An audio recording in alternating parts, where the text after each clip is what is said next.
샬롬, 말씀 읽어주는 김기훈 목사입니다. 오늘도 기대하는 마음과 사모하는 마음을 가지고 하나님의 말씀 함께 읽겠습니다. 잠언 31장 1절부터 9절까지의 말씀입니다. 르무엘 왕의 어록, 곧 그의 어머니가 그에게 남긴 훌륭한 교훈이다. 내 아들아, 무엇을 생각하느냐? 내가 낳은 아이야, 내가 하나님께 바친 아들아. 재산을 노리는 여자들, 지도자를 파멸시키는 문란한 여자들에게 내 힘을 쏟지 마라. 지도자에게는 포도주를 마시고 맥주를 들이키며 바보짓을 할 여유가 없다. 그랬다가는 곤드레 만드레 취해 옳고 그름을 분간하지 못하게 되어 지도자를 믿고 의지하는 백성이 다치게 된다. 포도주와 맥주는 산송장이나 다름없는 말기 환자의 고통을 가라앉히고 통증을 완화시키는 진정제로만 써라. 자기 사정을 알릴 힘이 없는 사람들, 어렵고 힘든 이들의 권리를 대변하여라. 정의를 대변하여라. 가난한 이들과 궁핍한 이들을 대변하여라. 이것은 하나님의 말씀입니다. 잠언 31장의 표제는요, 이렇게 기록되어 있어요.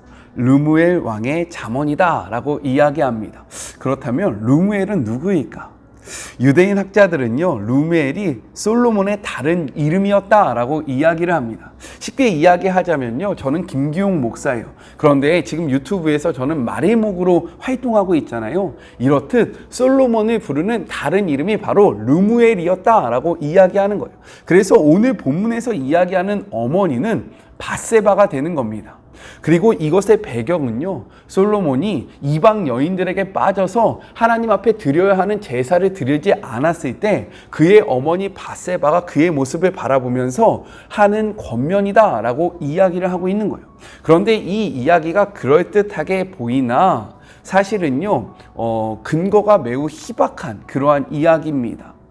우리가 30장에서 아굴에 대해서 이야기해봤잖아요. 아굴에 대한 정보도 별로 없지만 확실한 거는 그가 이방인이었다라는 겁니다. 마찬가지로 르무엘도요, 여러 가지 많은 이야기들이 있으나 대표적인 이야기가 바로 솔로몬의 다른 이름이 르무엘이었다라는 이야기가 있으나 이건 역시 정확하지 않고요. 우리가 보통적으로 인정하는 것은 르무엘이 이방인이었다라는 그 사실 정도만 우리가 공통적으로 인정하는 그러한 부분입니다. 이 정도를 좀 알아두시면 좋을 것 같아요. 르무엘이 누구인지 정확히 우리는 알 수 없지만 르무엘의 잠언을 통해서 우리는 먼저 두 가지를 생각해 볼 수 있습니다. 1절의 말씀을 같이 한번 읽고 나눠볼게요. 1절의 말씀입니다. 르무엘 왕이 말씀한 바 곧 그의 어머니가 그를 훈계한 잠언이라. 먼저 생각해야 할 점은 무엇이냐? 고대 사회에서 주 양육자는 아버지였다라는 거예요. 남자였다라는 거죠. 하지만 르무엘의 잠언은요, 아버지의 교훈이 아니라 누구의 교훈입니까? 어머니의 교훈이다라는 사실이요, 우리에게 주는 메시지가 분명하게 있다라는 겁니다. 그 당시 사회는요, 남성 우월적인 그런 문화가 지배적이었어요. 그렇기 때문에 이 오늘의 르무엘의 잠언은요, 보편적인 그러한 잠언이 아닙니다. 왜요? 남성 우월적인 문화 속에서 어머니가 쓴 잠언이요, 무려 한 장에 걸쳐서 이 성경 속에 들어있다라는 것이 매우 독특하고 특별하다라는 거예요. 이를 통해서 우리가 무엇을 생각해 볼 수 있느냐? 우리의 하나님은요, 남자와 여자를 동등하게 사랑하시는 분이라는 거예요. 우리의 하나님은 남성 우월적인 그런 편파적인 하나님이 아니라 남자와 여자를 동등하게 사랑하시고 이 모두를 끌어안으시는 그러한 사랑의 하나님이다 라는 것을 우리가 확인할 수 있다라는 겁니다. 성경을 오해하지 않으셨으면 좋겠어요. 아셨죠?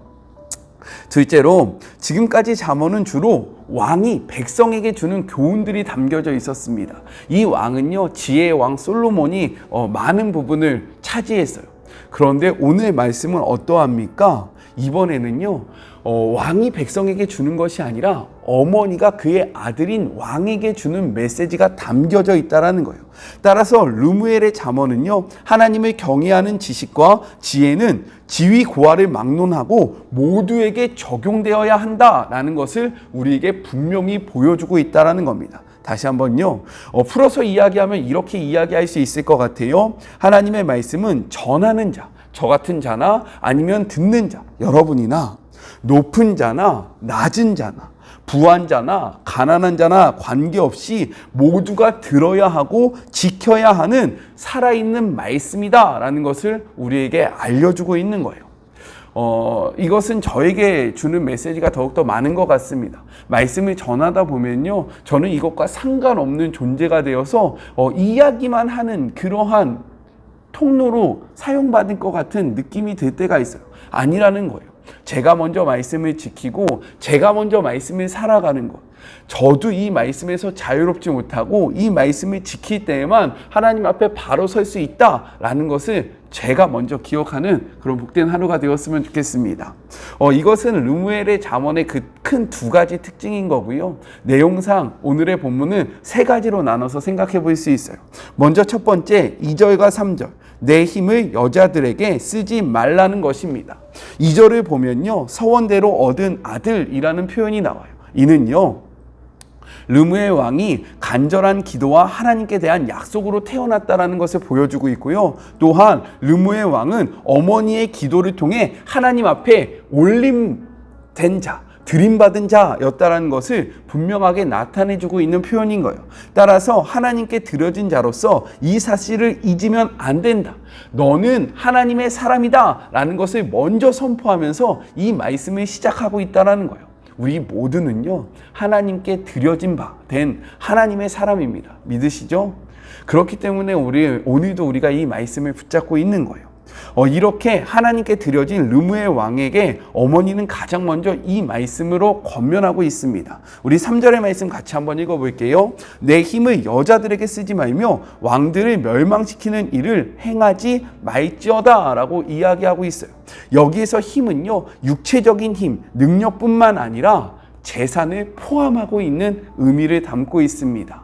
재산을 포함하는 그러한 의미가 있다라는 거예요. 따라서 르무엘에게 여러 아내와 여자를 두어 시간과 힘 그리고 재물을 낭비하지 말라는 권면을 담고 있는 거예요. 고대 근동사회에서 대체로 왕은요, 여자들을 많이 취하는 것에 대해서 관용적이었고요. 여기에서 더 나아가 오히려 영혼의 조건과 자랑으로 삼았습니다. 여자를 많이 삼을 때, 야, 저 사람은 능력 있는 왕이야, 훌륭한 왕이야 라고 보편적으로 평가를 받았다라는 거예요. 이스라엘의 역사상 가장 큰 권세를 누린 솔로몬은요, 700명의 아내가 있었습니다. 여기서 그치는 것이 아니라 300명의 첩을 두었어요. 총 1000명의 여자를 거느렸던 왕이 바로 솔로몬입니다. 그의 아내 중 상당수는요, 이방 왕들과 조약을 맺을 때, 정책을 맺을 때 했던 정략 결혼으로 맺어진 그러한 여인들이었어요. 그런데 문제가 무엇이냐? 이러한 이방 여인들이 솔로몬 왕궁으로 이사 올 때요, 시집 올 때 그들만 온 것이 아니라 그들이 섬기고 있었던 우상신들도 함께 왔다라는 거예요. 그리고 솔로몬은요, 마지막 노년에 이러한 여인들과 그리고 그들의 우상에게 마음을 빼앗기게 되었다라고 성경은 이야기하고 있습니다. 이러한 맥락에서 르무엘의 어머니는요, 그 힘을 여자들에게 쓰지 말라, 여인들에게 쓰지 말고 너가 정말로 너의 능력과 힘 그리고 재산을 하나님께서 주신 이 자리를 유지하고 백성들을 향하여 써야 한다라고 힘있게 이야기를 하고 있는 거예요. 하나님이 우리에게 주신 여러 가지 은사와 재물과 그리고 물질이 있을 겁니다. 이러한 것을 어디에 사용하고 있는지 우리의 삶의 모습을 돌아보는 그러한 시간이 되었으면 좋겠습니다. 둘째, 4절부터 7절, 술을 멀리 하라라는 내용을 담고 있어요. 우리 4절의 말씀을 같이 한번 읽어볼까요? 르무엘아, 포도주를 마시는 것이 왕들에게 마땅하지 아니하고 왕들에게 마땅하지 아니하며 독주를 찾는 것이 주권자에게 마땅하지 아니하도다 라고 이야기하고 있습니다. 즉 지위가 높을수록 술을 멀리 하라는 그러한 내용을 담고 있는 거예요. 왜 지위가 높을수록 술을 멀리 해야 할까요? 그 이유가 무엇이냐면 하나님이 주신 더 막중한 책임이 있기 때문입니다. 그렇다면 르무엘의 어머니는요, 왜 이토록 술을 멀리 하라고 우리에게 권면하고 있는 것일까요? 그 이유 우리 5절의 말씀에 같이 한번 읽어보도록 하겠습니다. 술을 마시다가 법을 잊어버리고 모든 곤고한 자들의 송사를 굽게 할까 두려우니라 라고 이야기하고 있어요. 술이 우리로 하여금 하나님의 말씀을 잊게 만든다라고 이야기하고 있고요. 이로 인해서 우리가 하나님의 말씀을 잊음으로 말미암아 하나님의 정의와 공의가 사라지게 되기 때문에 너희들, 특별히 지도자들은 술을 멀리해야 한다라고 이야기를 하고 있는 거예요. 우리는 말씀을 소유할 때 바른 판단력을 지닐 수 있습니다. 그렇지 않습니까? 우리가 말씀을 가질 때요, 우리의 욕심대로 나아가지 않고 우리의 뜻대로 나아가지 않고 하나님의 그 뜻대로 나아갈 수 있는 힘을 얻을 수 있다는 거예요.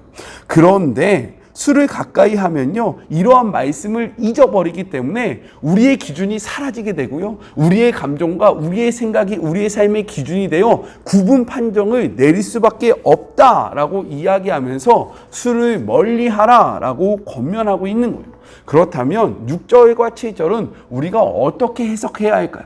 이것은 두 가지로 해석이 가능합니다. 먼저 첫 번째는 무엇이냐면 술의 긍정적인 면을 이야기하는 것으로 생각해 볼 수 있다는 거예요.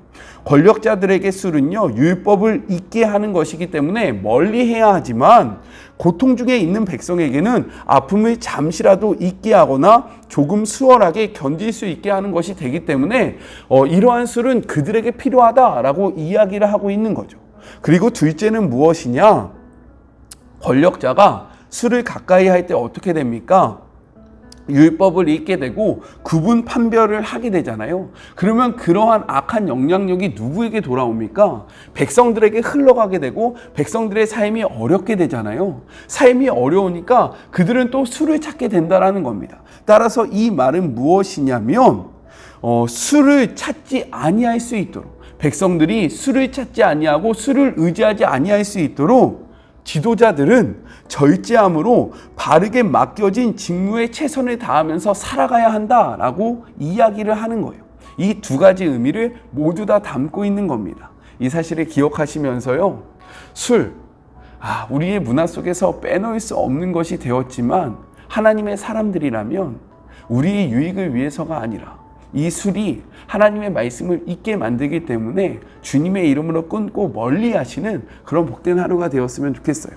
마지막 셋째, 8절부터 9절, 공의로운 자가 되라는 권면을 담고 있습니다. 그리고 그 핵심의 내용은 무엇이냐면요, 약자들의 권리가 침해받지 않도록 너희가 바른 판단을 해야 한다라는 거예요. 우리 8절의 말씀을 같이 한번 읽어볼까요? 너는 말 못하는 자와 모든 고독한 자의 송사를 위하여 입을 열지니라 라고 이야기합니다. 말 못하는 자는요, 벙어리가 아니라 자신을 변호할 수 없는 사람을 뜻하는 거예요. 그리고 고독한 자는요, 형편이 어려운 사람을 의미합니다. 이런 사람들은요, 자신을 변호할 수 있는 힘도 없고요, 그리고 자신을 변호하기 위해서 누군가를 고용할 수도 없는 그러한 사회적 약자를 이야기하고 있는 거예요. 송사는요, 권리를 뜻합니다. 즉 왕은 힘이 없고 연약해서 자신들의 권리를 지킬 수 없는 그러한 자들의 권리가 침해받지 않도록 힘써야 한다라고 우리에게 힘있게 이야기하는 거예요. 9절도요, 이와 같은 맥락으로 같은 이야기를 하고 있습니다. 그러나 우리가 여기서 오해하지 말아야 할 것이 있어요. 우리 말씀을 같이 한번 읽어볼까요? 레위기 19장 15절의 말씀입니다. 너희는 재판할 때에 불의를 행하지 말며 가난한 자의 편에 들지 말며 세력 있는 자라고 두둔하지 말고 공의로 사람을 재판할지며 라고 이야기하고 있어요. 이는요, 무조건적으로 약자의 편에 서라는 이야기가 아닌 거예요.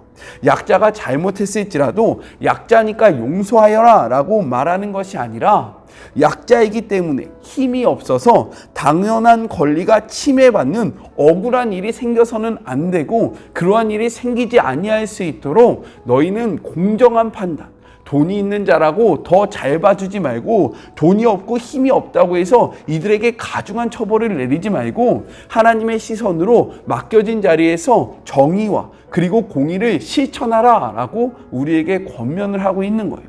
그리스도인들은요, 세상의 권력에 편승하는 자들이 아닙니다. 그리고 약자라고 해서 무조건 편을 드는 자가 아니에요.